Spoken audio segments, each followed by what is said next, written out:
In the bottom right corner of Simulacrum. Wait a second, why'd they change the map? Okay, you know what? I'm not going to ask questions. As the red Zerg, it's JimRising. In the top left corner, as the blue Protoss, Sagan.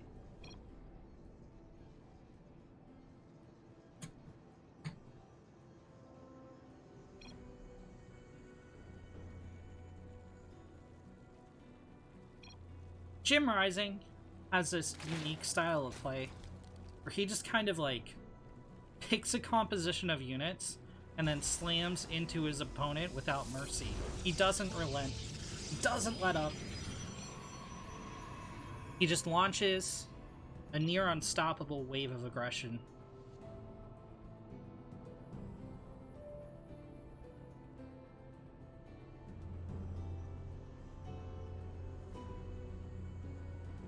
So we will be looking into how Sagan can play against that relentless aggression. Quite a bit of MMR differential here, but hey, you know, Sagan plays Protoss. Am I right, fellow Redditors? OP, OP. Once again, Sagan's gonna drop. Right?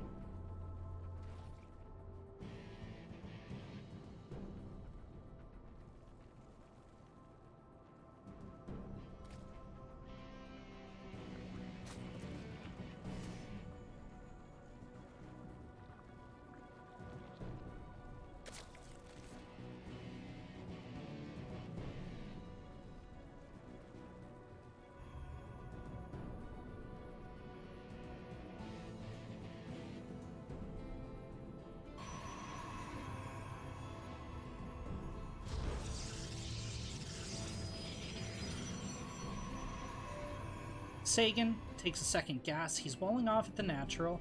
JimRising is opening hatch first. He's playing it standard. You know, in this matchup, he really likes to go for his Ravagers, for his Muta toward the mid game. So I don't think we're going to see anything too crazy in the early game.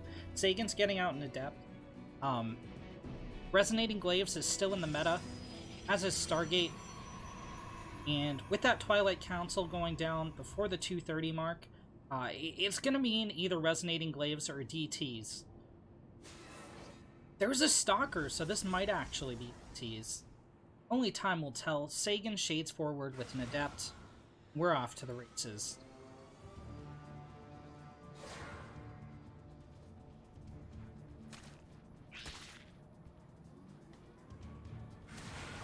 This is actually pretty significant.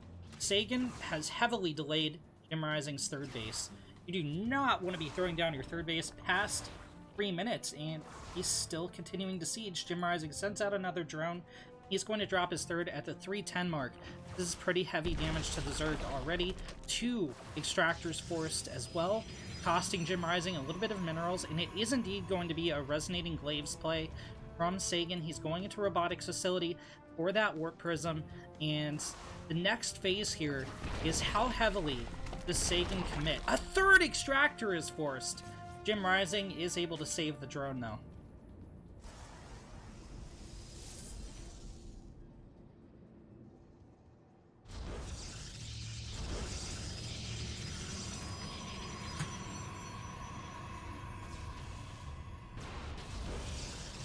Sagan will eventually get the kill on this Overlord, but it's been a full scout from JimRising. He knows what he's up against.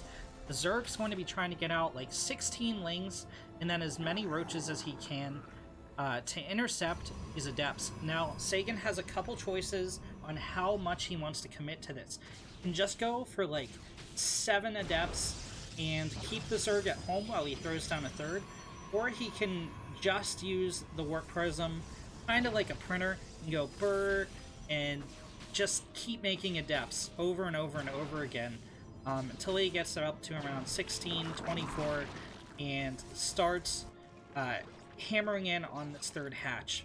It's not uncommon, if you're going that all-in route to the Protoss and the Zerg isn't able to defend properly, to just go in on the drones as much as you can and then shift around to the third hatch, gun it down. We've seen Parting do that a few times. Seen Skillless do that a few times. seen Trap do that a few, many high-level programs. Follow this strategy. Jim does have the roaches out in time. He went for a lower link count, which means if Sagan does really commit here, he's going to have a little bit of trouble tying these adepts down. Roaches are really good at killing adepts, but the lings are good at limiting their mobility, so you can stop them from getting in on your probes and getting in on your drones and stop them from doing what they're doing here, which is just shading all over the place and picking off small groups of units.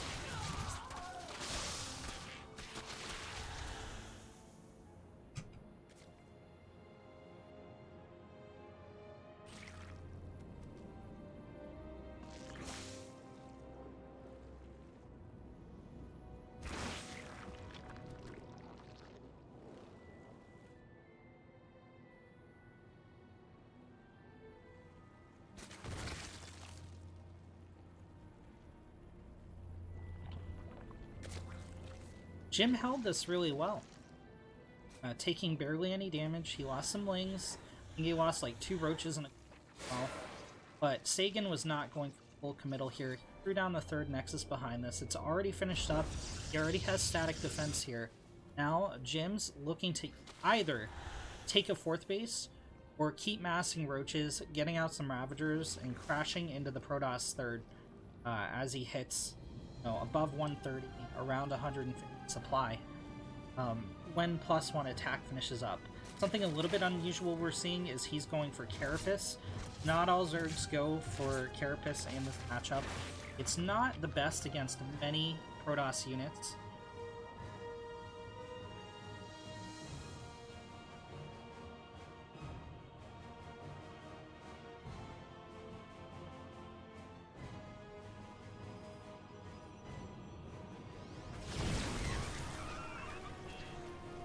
Jim goes up the ramp, setting up a concave against the Protoss. Tries to focus down the Immortal. Shield batteries aren't going to be able to save that unit. Jim splits off some roaches to harass the natural mineral line of the Protoss, and this is the relentless aggression we're talking about out of the Zerg. Colossus is picked off, and he's bullied Sagan into a corner, while these roaches in the natural deal the real economic damage. The Immortal's down!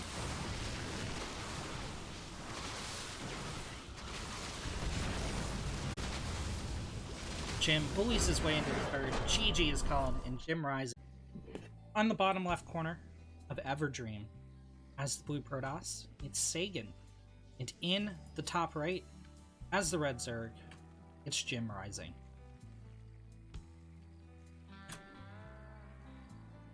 Jim has the first point on the board.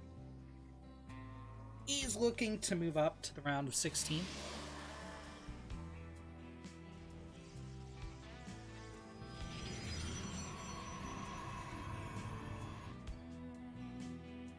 Sagan is trying to punch up a level.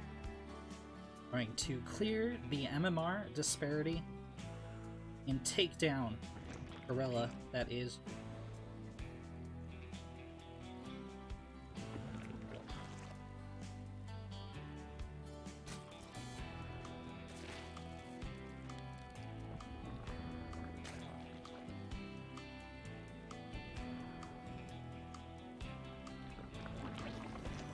Hatchcast pool goes down for Jim. Sagan has a full scout that everything's totally normal, so he's going to wall off everything's totally.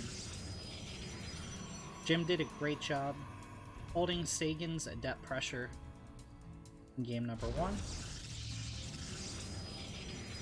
I think Sagan's going to switch up his... I just have a feeling. I have no evidence to back up my statement, but I don't think we're going to see a Resonating Glaives play, at least one of the same type, here in game number 2.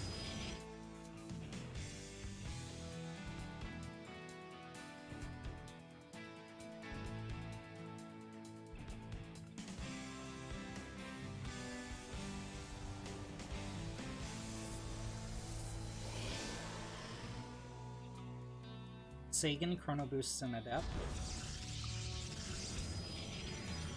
And he's going into Stargate this game.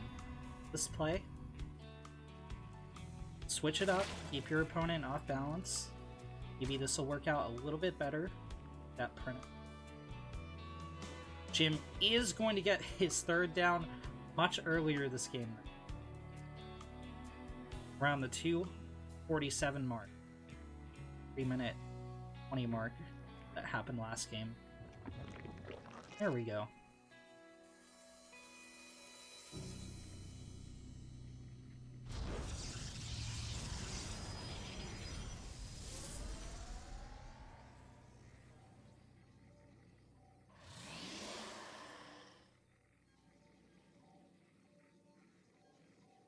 The Oracle's coming out for Sagan.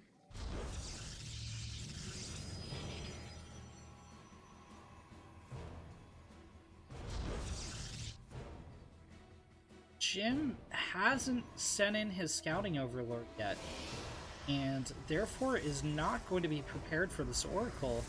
He's not throwing down safety spores either. And the queen count is rather low. First murmurings of this Oracle.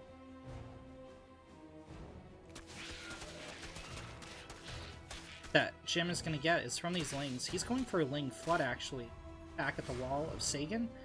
But there's going to be 2 Adepts here to help hold down the fort. Sagan flies right into Natural. There are 2 Queens there. I feel like he could have swept around to the main and tried to get some drone kills, but he's a little bit concerned about the Lings tapping against his wall. I don't know that he should have been, because he has enough here to hold off the Ling Flood. Phoenix takes down 1 over. This Oracle has a ton of energy. Jim's just kind of sitting the Lings at the front of his base, and it's going to be a Nidus play. If the Phoenix finds this other Overlord, it could be very, very, very bad for Jim. Sagan sees the Nidus. He should probably recall the Oracle, I think. He's moving his ground units to respond. He does recall the Oracle. Out pops a Warp Prism, which I don't know how much help that's going to be against the Nidus, but... Oh no, Sagan's a little bit supply blocked. JimRising is going to help out with that supply block a little bit by killing all of Sagan's units. Lings flood in, they wrap around the production, they wrap around the Warping Zealots, and this is just going to be too much for Sagan to hold off. The Queens march forward, they pick off the Warp Prism, they pick off the Phoenix, and this Oracle is already heavily damaged. It can't engage anywhere near those Queens.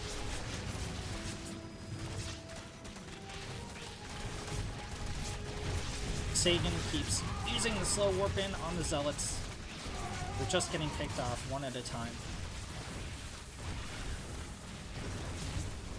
Jim's using Queens to fight the Immortal. Lings wrap around behind, and Sagan types no GG. Oh, he's not leaving the game!